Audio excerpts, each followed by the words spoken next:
Hello everybody, welcome to Crafty Soup. My name is Misty. I am back today with a layout process video featuring some freebie products, and I will talk more about that at the end. So for now, let's go ahead and dive into this layout process video. Here is a photo that I'm using of our family of 4. There's a 5th one of us, but they weren't available on that day. And that kind of goes along with how hard it is to get us all together to take a photo. But we were dropping my daughter off at college, and so I made her stand and take a photo with her family, even though she was a little bit shy about doing it because in the middle of COVID and all of this stuff when she went off to school, it was a little overwhelming. But because we got these photos together and I made it happen, I wanted to use kind of this photo element to the layout. And I have this cut file. I do design these cut files. They're totally free. They're available on my blog, and we'll talk more about that at the end. So I'm using these files as elements to my layout. I am using my counterfeit kit, and if you don't know about that, I'll link you up to my kit build so you can learn what that is all about.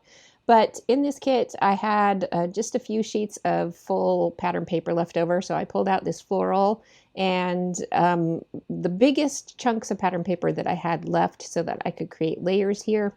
And I was going to back this film strip cut file, and at first I thought I was going to back each individual frame, and I thought, that's pretty ridiculous. It's a strip. Why not just use a strip? So I did end up making my life easier by cutting down this strip to back this cut file. So once I've got that in place, I just kind of tack it down because I can tend to fuss with things until I'm really sure that that's what I want to stay. So then I don't permanently adhere them down yet. Speaking of which, I have got this sticker sheet from Cartabella here that I am just lightly setting these stickers down in place so that I can lift them up and move them if I still want to move them around. And I am looking at the layout and thinking about it, and then here I go. I pull them off the layout to finalize my film strip. I do set them on it's like a silicone sheet for baking, but I've cut it down to be a craft mat, and that will prevent them from sticking off to the side while I make up my mind.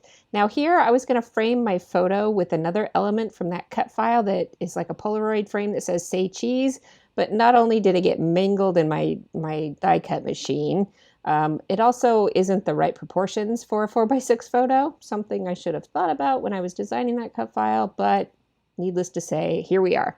So I set that aside, and I am pondering how I'm going to work my title, and I will come back to that in a bit.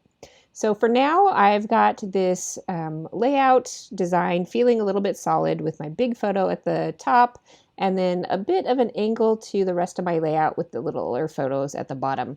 Now here is what that Say Cheese Polaroid frame should look like, and here is what I decided to do. I rotated the image in my software so that the text would be straight, and then I cut down a sheet of pattern paper because I only have little bits and pieces left that would fit just the text portion, and that way I could cut out the Say Cheese part and add it to my layout as my title without having to get to the whole frame.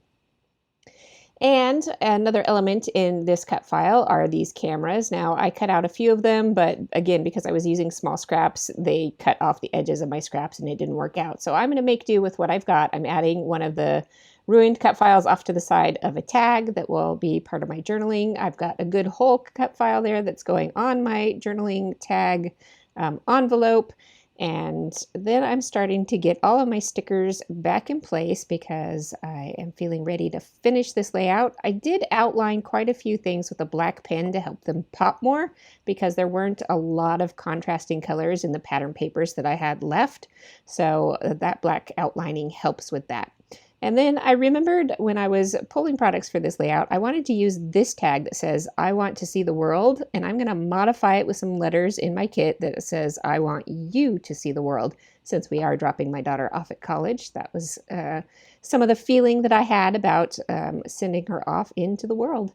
And then I'm just looking for a few bits and pieces to finish up this layout. Because that one bottom photo has a lot of blue in it, I thought about pulling in more blue, and that worked out well because I added a little laptop puffy sticker and a blue bow, and so then I decided to go ahead and pull in blue enamel dots as well to complete the embellishing on this layout. And I didn't get my journaling done, but I'm going to kind of call it good at this point because I have had very busy couple of weeks and it's not over yet. So let's take a moment to talk about those cut files. This is the full cut file that you see here. There is a film strip, like a viewfinder reel, a camera, and then the Say Cheese Polaroid frame. Those are available on my blog right now. The other freebie that I offer when I do these videos is a sketch of the layout. I haven't gotten that sketch finalized, so it's not up on the blog yet, but if you enjoy downloading sketches, that one will be available, I'm going to say after August 2nd because of my schedule right now. So that is my video for this week. I hope you enjoyed it and got something helpful and useful, and hopefully you enjoy freebie cut files and sketches. I have one more video planned for July, and then I will be back for August 1st for a new month of crafting. Until then, I hope you have an artful day.